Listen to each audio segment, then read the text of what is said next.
मेरा नाम कुलदीप सिंह है और मैं वेलटेक पैकेजिंग जो कि रुद्रपुर में लोकेटेड है आपकी है, इस कंपनी में अकाउंट्स और फाइनेंस डिपार्टमेंट देखता हूँ। और ये जो अभी करंट टॉपिक है आपका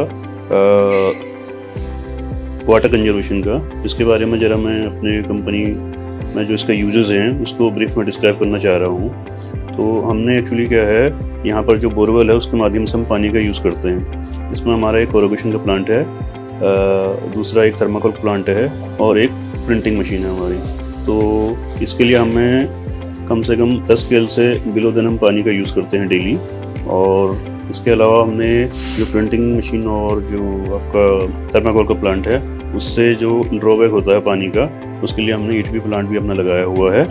जिसका हम डेली मॉनिटरिंग करते हैं तथा उसका डाटा जो होता है उसका एनालिसिस भी करते रहते हैं। इसके अलावा हमारा एक प्लांट आपका पन्नगर सिटकुल में भी है, वो लेट का प्लांट है। वहाँ भी हमने पानी बोरवेल के थ्रू लिया हुआ है, जिसमें डिजिटल वाटर मीटर लगाए हैं तथा उसका भी हम डेली जो है मॉनिटरिंग करते हैं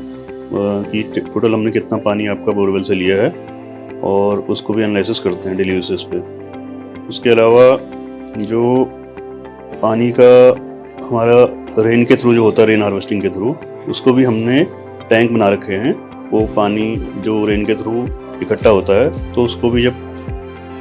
हमें मशीन में यूज़ करना होता है तो हम उसको भी यूज़ कर लेते हैं। इसके अलावा मैंने पानी के इंपॉर्टेंस के बारे में एक चीज़ मैंने देखी कि लोग जगह जगह क्या हैं, लोगों ने बोरवेल लगा रखे हैं अपने, जैसे सिंचाई के लिए हैं आपके और इंडस्ट्रियल यूज़ के लिए भी हैं। तो उसका मिसयूज बहुत ज़्यादा है, जिससे पानी का लेवल क्या है बहुत नीचे हो गया है। और मैदानी क्षेत्रों में आजकल ये हालत है पानी के लिए कि जो पानी का आपका यूजेस है वो day by day as a population बढ़ रही है, वो बहुत ज़्यादा है आपका। तो उस रेशियो में यदि हम देखें तो पानी का जो कंजम्पशन हो रहा है लोगों के द्वारा वो दिन प्रतिदिन बढ़ रहा है, जबकि पानी के सोर्सेज आपके लिमिटेड हैं। और जो पर्वतीय इलाकों में ने यहाँ से, क्योंकि उत्तराखंड आपको पर्वतीय इलाकों वाला ही क्षेत्र है, तो वहाँ पानी के और टफ कंडीशंस है आपकी। वहाँ जो नेचुरल रिसोर्सेज हैं उन्हीं के थ्रू पानी की सप्लाई होती है, और वहाँ खुद कोई बोरवेल या उसके साधन अवेलेबल नहीं है, क्योंकि जो यहाँ की मिट्टी और जलवायु है उसमें पानी का लेवल बहुत नीचे है। तो इसके अलावा जैसे इंडस्ट्री सेक्टर भी हैं, तो उन लोगों ने भी पानी के बोरवेल के थ्रू जो भी अपना सप्लाई ली है, तो उसके लिए प्रॉपर कोई फ्लो मीटर या वो अभी भी पुराने पैटर्न पे चल रहे हैं, जैसे अनलॉक मीटर लगाए हैं, तो उन्होंने बहुत ज़्यादा अपना डाटा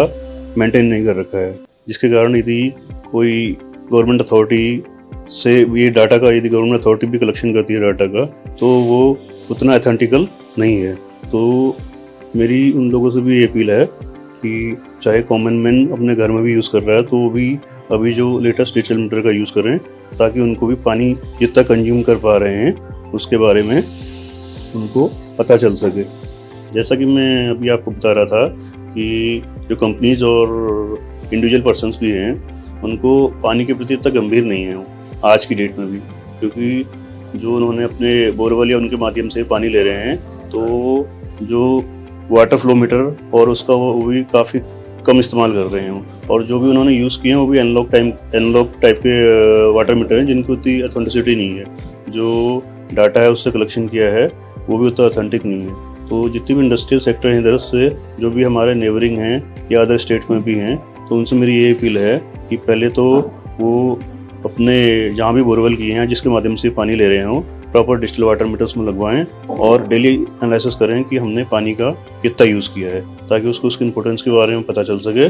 और वो लोग जागरूक भी हो सकें और उसी अनुसार पानी का वो अपना मिनिमम यूज़ कर सकें, ताकि और आने वाले समय में जैसे जैसे पॉपुलेशन बढ़ती जा रही है तो उनको आने वाली भविष्य की पीढ़ी के लिए भी पानी को संरक्षित रखना बहुत ज़रूरी है। जैसा कि हमने अभी अपना नया प्लांट लगाया है और एग्जिस्टिंग प्लांट में भी हमने धारा स्मार्ट फ्लो मीटर लगाया है, तो इसके द्वारा जो डाटा है वो मेल के थ्रू भी हम उसमें लिंक में जाके अपना यूज़र आईडी और पासवर्ड डाल के डेली एनालिसिस कर सकते हैं, और उसी रिकॉर्ड को हम जो गवर्नमेंट अथॉरिटीज़ होती हैं टाइम टू टाइम उनको प्रोवाइड कर सकते हैं, जो कि बहुत ही ऑथेंटिक है। और उसके माध्यम से इससे पहले कि जैसे हमने मैनुअल मीटर लगाए थे तो हमें कभी ये भी पता नहीं था कि हम एक्चुअल में पानी का कितना कंजम्पशन कर रहे हैं करके। तो आज की डेट में कोई कॉमन पर्सन या कोई भी गवर्नमेंट अथॉरिटी हमारे पास आती है तो हमारे पास एक ऑथेंटिक रिकॉर्ड है जिसको हम डिस्प्ले कर सकते हैं। और यदि कहीं पर पानी का मिसयूज हो रहा है, जैसे कोई वर्कर्स वगैरह से अपने टॉयलेट वगैरह में टैप वगैरह कभी खोल देते हैं, तो वो शाम के शाम डेली एनालिसिस हो जाएगा कि पहले दिन इतना पानी का हमारा कंजम्पशन था और आज की डेट में बढ़ गया करके, तो उसको हम इजीली मॉनिटरिंग कर सकते हैं। और मेरा अंत में यही सुझाव है कि जितने भी जो भी पानी एक बेसिक नीड है, जो हर लोग को इसकी रिक्वायरमेंट रहती है, उसके इम्पोर्टेंट को वो समझें और कम से कम जितना उनका पानी में कम से कम जितना पानी का वो यूज़ कर सकें जो कि उनके लिए आवश्यक हो, तो उतना ही इस्तेमाल करें और अनावश्यक पानी की बर्बादी ना करें, क्योंकि ये ग्लोबलाइजेशन के टाइम में आने वाले टाइम पे पानी की और भी शॉर्टेज होने वाली है, क्योंकि जो भूजल का स्तर है वो दिन प्रतिदिन गिरते जा रहा है। तो इसी विचार के साथ में मैं अपने शब्दों को विराम देना चाहता हूँ। जैसा कि मैंने आपको बताया कि हमने अपनी दोनों यूनिटों में धारा प्रवाह जो डिजिटल मीटर लगवाया है, ये बैटरी ऑपरेटेड है और कभी भी टेम्पर नहीं हो सकता है। और इसमें जो वायरिंग वगैरह होती है उस प्रकार का कोई झंझट भी नहीं है। कभी जैसे